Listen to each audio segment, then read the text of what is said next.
everyone. Hello, Pisces, Cancer, Scorpio. Welcome sa aking Jack Tarot and Jackie Mag. To this message po, ano pong mensahe sa month of September.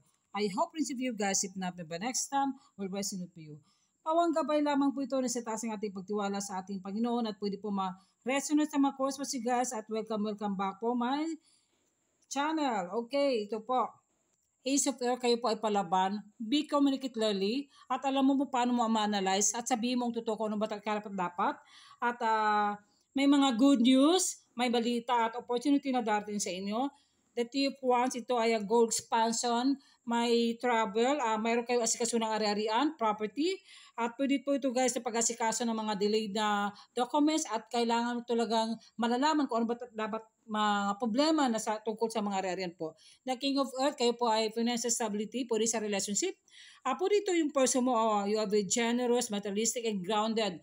Matured persons, pwede ikaw to the person mo at stable at maganda yung pasok sa pera itong month of September. At ito naman po, comfort, be comfort, kailangan ay panalangin, i-comfort yung sarili mo sa ibang tao at panalangin, magdasal ka kasama sa family mo kayo may asawa o person o either jowa.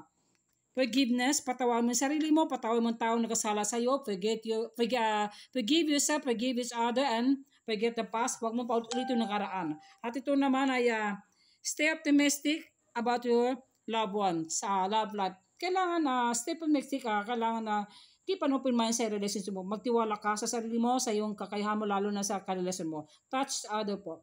Thank you so much.